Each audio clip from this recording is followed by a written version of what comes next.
What is going on, everybody? This is Oversquatch, and I'm going to be talking about my top 5 most craziest bathroom encounters. Alright, so let's jump right into this. I'm going to start off with number 5. Okay, I like to call this one the soap situation. Alright, so I was at a restaurant. Okay, you get the setting? I was at a restaurant. Okay, I was washing my hands in the bathroom. I noticed that there was no soap in the dispenser. At first, I was thinking about suing the restaurant, okay, because they're not making their customers happy, and that's not okay. But I looked over across my shoulder like I normally do, and then I noticed that there was another soap dispenser. But the problem was there was another person on it, so I politely waited behind that person, and he was spending a really long time there. He was like pumping and pumping and pumping. Okay, he ended up getting out like a pound of soap onto his hands, and he started washing it. So when he started washing, he was obviously done with the dispenser, so I started using it. Except there was no soap, and I was very angry. Very, very angry at this moment. So I rinsed off my hands, even though there was nothing on them. That was the most I could do for washing my hands. And then I cracked my knuckles, and I got ready for the next event, which was this. I grabbed my forearm, I put it around his neck, and then I started choking him out until he begged for me to stop. Okay, and then he started begging me to stop, or else, he said he'll never do it again. I was like, you know what? You're lucky that you didn't die, because, I have better things to do with my life, like go back to eat. So I decided, we were just done with him. We want to go mind our own business. Anyway, let's go to the number 4 spot after I drink some water, because that was a crazy story.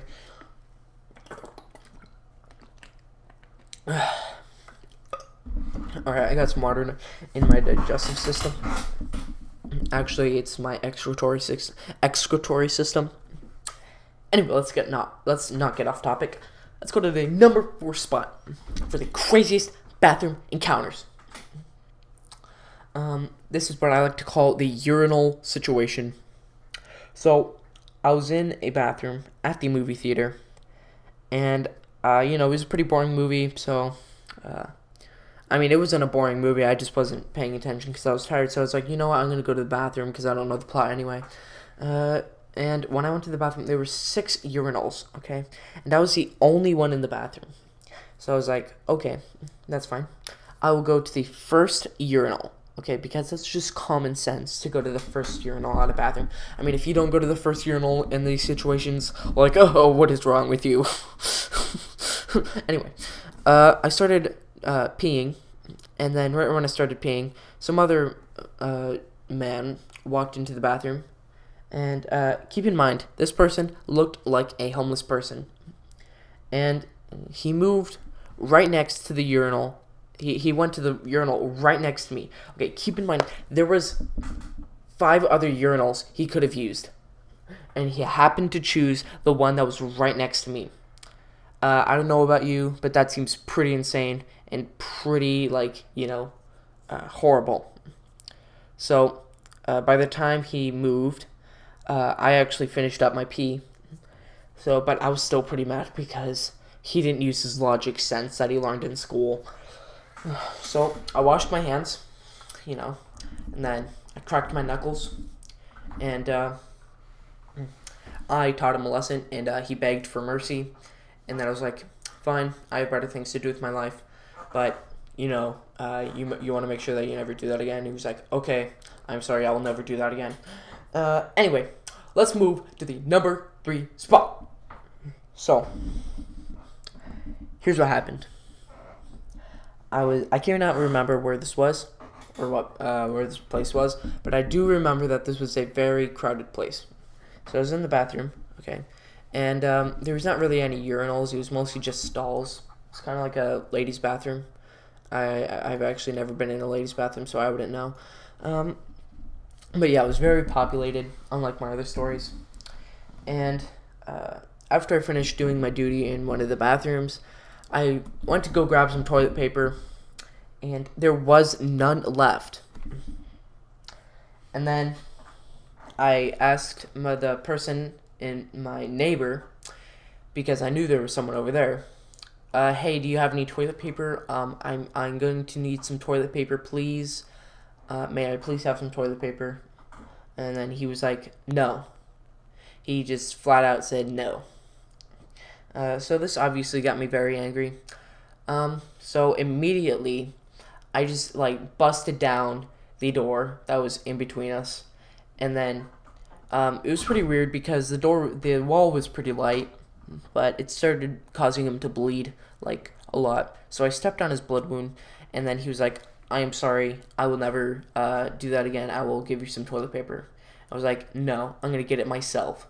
And then I grabbed it myself, and then I actually was like, no, you actually give it to me, because I changed my mind. I didn't want to get it myself. I wanted him to give it to me. So he actually gave it to me after I gave it to him, and it made me feel really good, and it made me feel really like I'm in power. So anyway, let's go to our number 2 spot. Hold on, let me drink some water.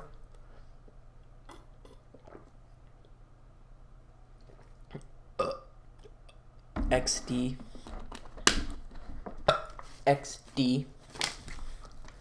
Oh, let me actually make a flip. Alright. My number 2 spot. I actually don't have a number 2 spot. Anyway, let's go to the number 1 spot. Okay?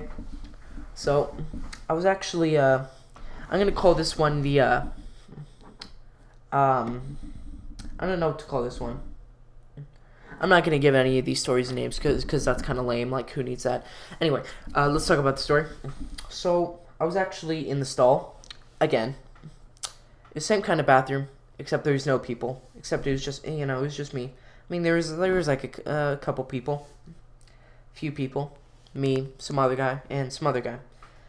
So, some person, they knocked on my stall. They had the nerve to knock on my stall. Okay. And I was like, I'm sorry, I'll be out in a second. And then this person, they were like, get out right now. And then I was like, excuse me, but I'm like almost done. And then they actually got very mad, and they were like, get out right now. And I was like, fine. And then I got out because, I was done anyway. And then keep in mind, this person was 8 feet tall. Like, I am not even joking. This person was 8 feet in height. Okay. He spread his arms out really wide. Like, he had I don't know, it was like a 20-foot arm length in meters. Okay. And then he used his long arms and spread them out like he was gonna hug somebody, except he wasn't gonna hug somebody. And then he just got me cornered, okay, in a corner. Excuse me, I'm a little bit gassy in the mouth. And he started doing something really strange. I thought he was going to hurt me, but he started rubbing his feet onto my shins. And I was like, what the heck? Maybe he's trying to, clean his feet, because this person does look like a homeless person, and maybe he doesn't have any feet cleaners. So there was another person in the bathroom, and they were like, oh my goodness, I'm calling 911. And you guys can guess what the person that was rubbing their shins against me was trying to do. Just because, he wasn't actually, trying to clean his feet. I learned later. But you guys can leave that in the comment below. And, yeah, so the SWAT team actually came over to the bathroom. And they were like, what is going on? And then nobody said anything because it was really awkward. And I was, it was just really awkward. So they actually arrested me, okay? And I actually got in prison for 12 days. Exactly 12 days. Hold on, let me look up how many hours that is. That was 200. That is 288 hours in prison. So, just for I don't even know what I did. Maybe for using the stall too long. But the moral of that story is, do not mess with anybody who asks to use the stall. Okay, just if anybody asks you to get out of the stall, just do it immediately. Okay, just I'm talking from experience. So, anyway, that is my top 4 actually. So, I have some other stuff to talk about, like 100 subscribers. I'm gonna do a crazy giveaway. Okay, like you're definitely gonna be on in this giveaway. You're definitely gonna want to participate and definitely want to win. So I'm gonna release it at 100 subscribers. So if we can please get there, I'd be really grateful, and I'll do a giveaway trying to thank you guys back for giving me 100 subscribers. And face reveal, a lot of you guys have been asking for a face reveal. I will be doing that at 1 million subscribers. I know that's kind of a lot, guys, but there's a lot of people who don't do face reveals until 1 million subscribers. So I'm going to be doing the same thing. And I'll see you guys next time. Like, comment, and subscribe.